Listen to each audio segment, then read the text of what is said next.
जी जरा एक मिनट ठहरेंगे।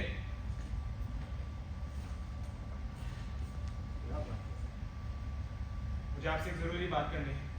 मेहमानों के जाने का इंतजार कर लें, फिर हम दोनों तन्हा होंगे। नहीं, इंतजार नहीं कर सकते, फिर शायद हम कभी तन्हा ना हो। आप लोगों ने यहाँ मजे से बैठकर उस फैमिली को तबाह कैसे होने दिया? तुम्हारा मतलब है डिकोस्टा फैमिली? जी हाँ, मेरा मतलब है डिकोस्टास। लेफ्टिनेंट डिकोस्टा तो आपके बहुत ही करीबी दोस्त हुआ करते थे। हाँ, बदकिस्मती से कुछ ज़्यादा ही करीब। उस गुर्बत का खुमियाजा मुझे कई सालों तक भुगतना पड़ा। उस गुर्बत की वजह से मेरे नाम और मकाम पर भी आंच है। जब कसूर सिर्फ उनका था, तो और किसका सोचेगा? देखा जाए तो टिम्बर का कारोबार आप दोनों ने मिलकर शुरू किया था। लेकिन उस इलाके का सर्वे डिकोस्टा ने ही किया था, सर्वे जो दुरुस्त नहीं निकला।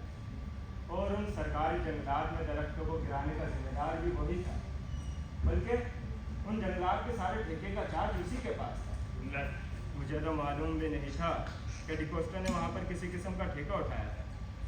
लेफ्टिनेंट डिकोस्टा को खुद खबर नहीं थी कि उसने किस किस्म का ठेका उठाया था, और आप ये बातें कर रहे हैं। हाँ, खबर हो शायद, लेकिन हकीकत यही है कि उसे सजा हो गई और मैं बरी हो गया। जी हाँ, आपके खिलाफ सबूत पूरे नहीं हुए थे।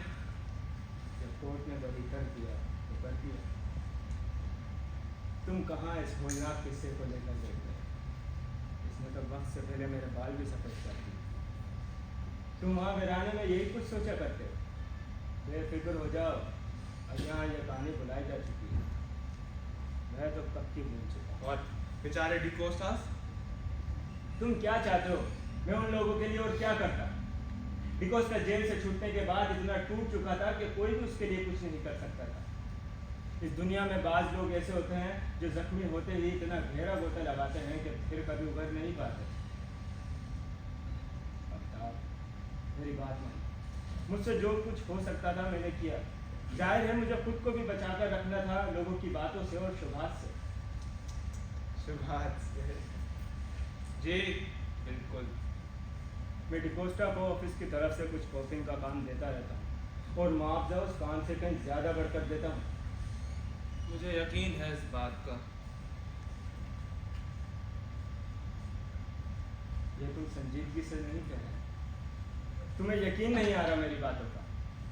मजबूरी है कि मैं तुम्हें अकाउंट्स खोलकर नहीं दिखा सकता। इस तरह के खर्च, इस तरह के फजूल खर्च में तुम्हें अकाउंट्स में तो दिखा नहीं सकता।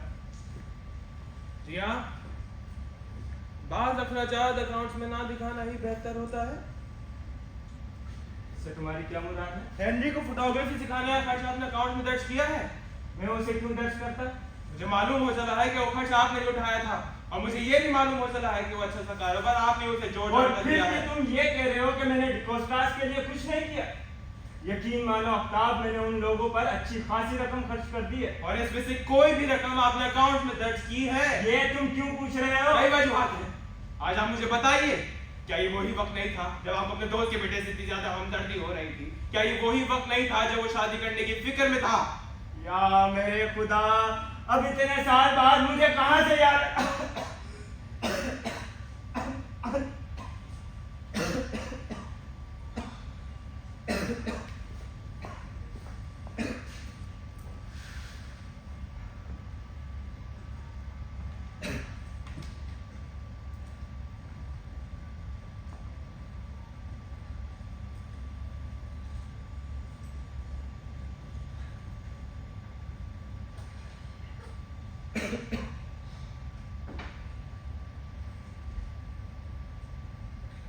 आपने मुझे एक खत लिखा था डैड।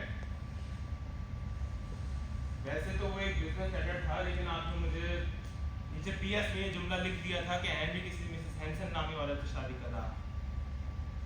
हाँ, सही लिखा था, यही नाम था उस लड़की का। लेकिन आपने ये नहीं लिखा था कि वो लड़की जीना हैंसन थी, जो एक जमाने में मम्मी की नर्स के तौर पर इस घर में मुलाजमा रखी गई थी डैड। भाई, अब मुझे ये नहीं मालूम था कि तुम्हें अपनी माँ की नर्स में इतनी ज्यादा दिलचस्पी थी। नहीं, मुझे कोई दिलचस्पी नहीं थी उसमें। इस घर में कुछ और लोग हैं जिन्हें बहुत ज्यादा दिलचस्पी थी उसमें। बात से तुम्हारा क्या मतलब है? तुम्हारा मेरी तरफ तो इशारा नहीं। जी हाँ, आप ही की तरफ इशारा है मेरा। बदतमीजी की हद कर दी तुमने। ऐसी बात कहने की हिम्मत कैसे की तुमने? और वो एहसान फरामोश फोटोग्राफर कुत्ता, उसने ऐसी बात तुम्हारे दिल में डालने की हिम्मत कैसे की? एंडी को इस बारे में कुछ नहीं मालूम, उसको दूर रखें आप इससे। तो फिर किसने तुम कही होगी ऐसी बातें? कैसे आए तुम्हारे दिलो दिमाग में ऐसी बात? मेरी माँ, मेरी बीमार मजलूम माँ ने बताई थी मुझे ये बात। जब मेरी इससे आखिरी मुलाकात हुई थी डैड, पूरी बात सुने, ऐसे आप नहीं।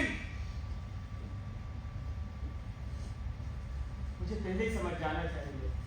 वो और तुम हमेशा साथ चिपके रहते थे। उसने शुरू में ही तुम्हें मुझसे दूर कर दिया था। लेकिन उनकी तकलीफ और बेबसी मुझसे देखी नहीं जाती थी, जिसने मिलाकर उनको तोड़कर रख दिया था। कोई ऐसी खास तकलीफ और बेबसी नहीं सही उसने। कम से कम ऐसा तो कुछ नहीं सहा जो इस दुनिया में हजारों लोगों ने ना सहा हो। लेकिन मरीजाना तबीयत और खपतीपन का कोई कुछ नहीं कर सकता। ये तो मैंने आज देख लिया।